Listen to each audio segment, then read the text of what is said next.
warahmatullahi wabarakatuh. Allahumma salli ala Sayyidina Muhammad wa ala ali Sayyidina Muhammad. Rabbi shrah li sadri wa yassir li amri wahlul 'uqdatam min lisani yafqahu qawli.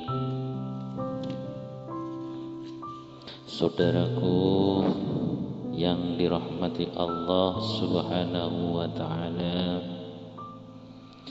rasamu adalah doa yang sesungguhnya hampir setiap orang pernah yang namanya berdoa dengan tujuan khusus atau tertentu, di mana setiap orang atau setiap manusia selalu berharap agar doanya mustajab dan dikabulkan oleh Sang Pencipta Allah Subhanahu wa ta'ala. Dalam kenyataannya, doa ada yang cepat dikabulkan, ada juga yang lambat, bahkan ada yang tidak terkabul sama sekali. Meski telah berdoa bersungguh-sungguh setiap hari, mengapa doa yang kita panjatkan sehari-hari ada yang terkabul, ada juga yang lambat, bahkan tidak dikabulkan Allah sama sekali? Wahai saudaraku, bagaimana cara agar doa-doa kita cepat dikabulkan oleh Allah Subhanahu wa ta'ala? Sebenarnya sudah menjadi hukum Allah, sudah menjadi sunatullah juga, bahwa alam ini berlaku untuk semua makhluk hidup yang ada di alam semesta dan jagat raya ini. Agama yang datang untuk memberi panduan-panduan bagaimana kita bisa menyelaraskan hukum-hukum yang berlaku di alam semesta ini, agar manusia bisa bersinergi dan memanfaatkan energi-energi yang telah disediakan oleh Sang Pencipta. Namun pesan-pesan yang disampaikan agama hanya berdampak pada rutinitas atau seremonial pada sebagian pemeluknya aja, tanpa memahami sesungguhnya dari inti ajaran-ajaran agama tersebut. Seperti contoh, ajaran-ajaran untuk kita selalu berdoa. Kebanyakan dari kita doanya hanya dijadikan sebagai ritual rutin belaka. Bahkan sehari-hari kita melakukan berdoa laksana hanya membaca teks semata, tanpa memahami dan mengerti makna di dalamnya.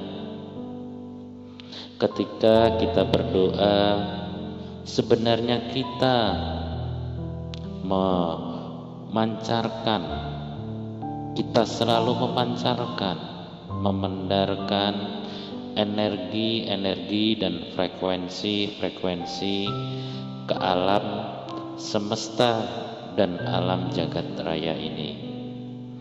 Dan yang direspon alam semesta bukanlah ucapan-ucapan yang keluar dari mulut kita, namun perasaan kitalah yang direspon oleh alam semesta ini.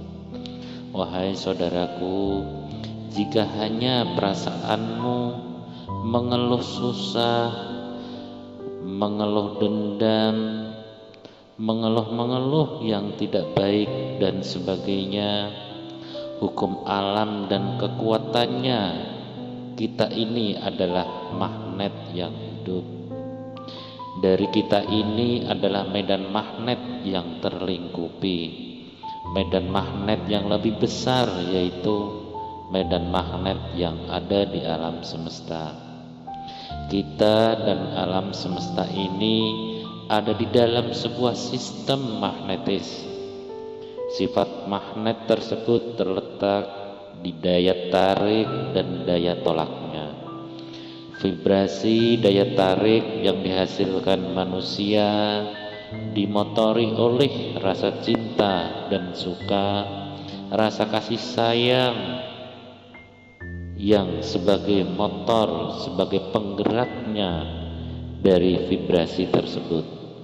Sedangkan vibrasi daya tolak bertumpu dari rasa benci, amarah, dendam, ego, kecewa, dan lain-lain sebagainya.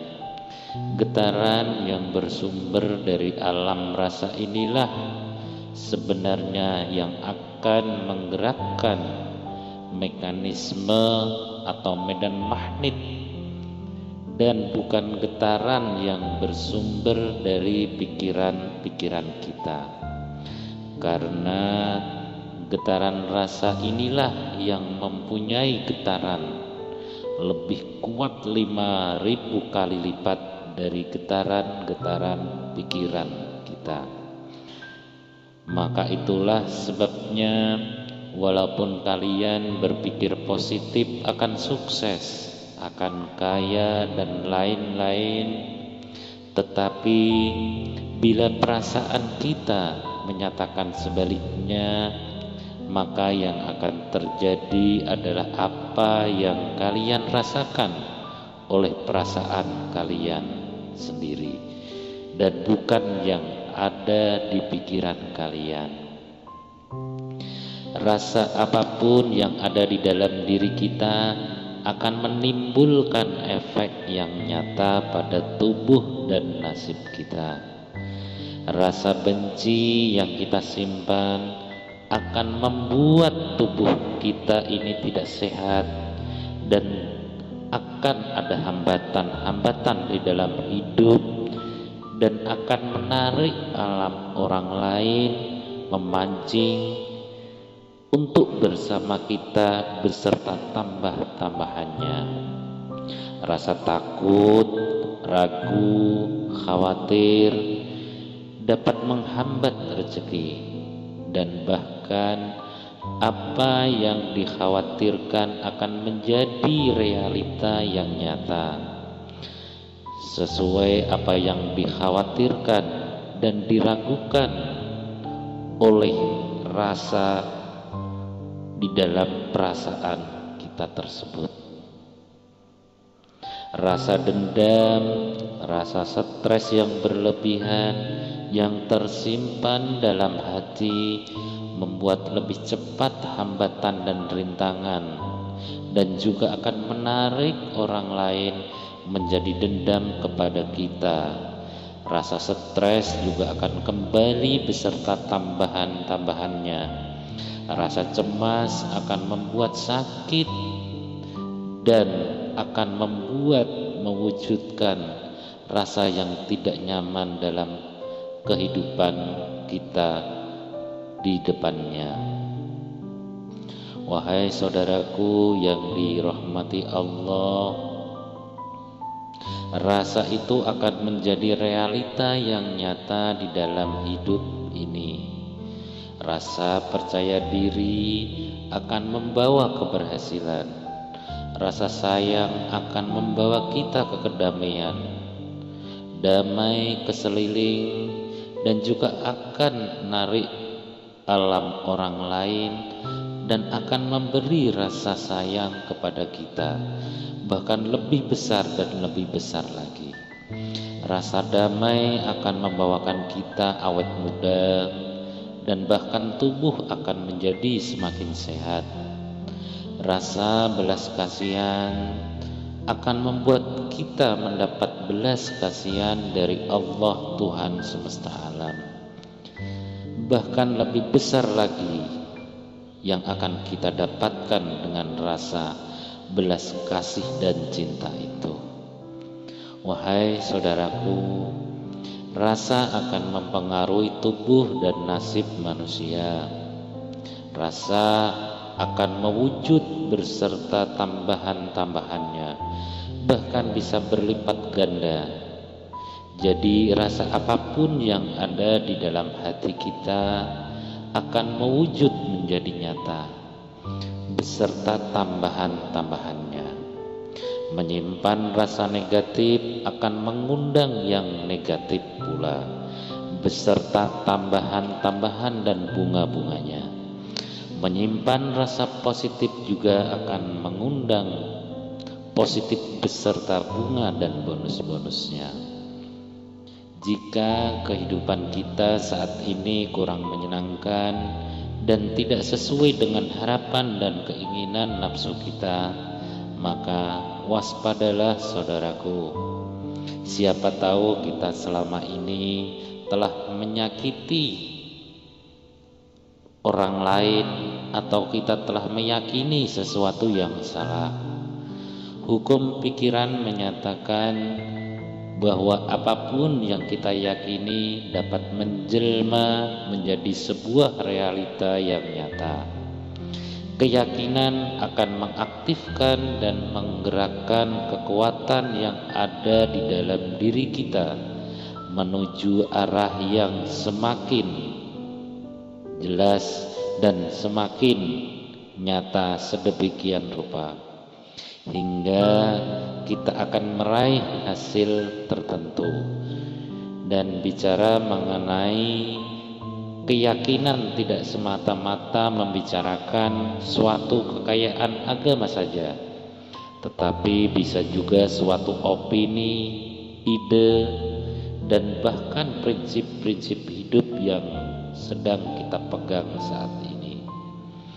Pemulangan adalah suatu ide sugesti yang akan membentuk program pikiran yang ada di alam bawah sadar kita.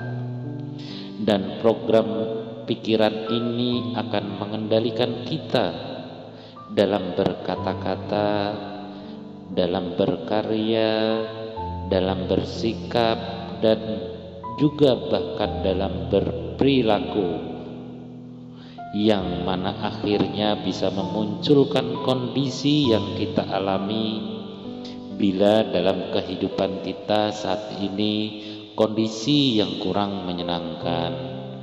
Maka ada baiknya kita selalu introspeksi diri, apakah kita sudah memiliki kebiasaan hidup yang tepat, dan apakah kita telah berteman serta bergaul dengan orang-orang yang tepat. Apapun itu semua, rasakanlah semua itu akan membawa kita menuju kebaikan di dalam hidup kita. Semoga kita senantiasa dalam keadaan selalu berbahagia. Amin, amin, ya rabbal alamin.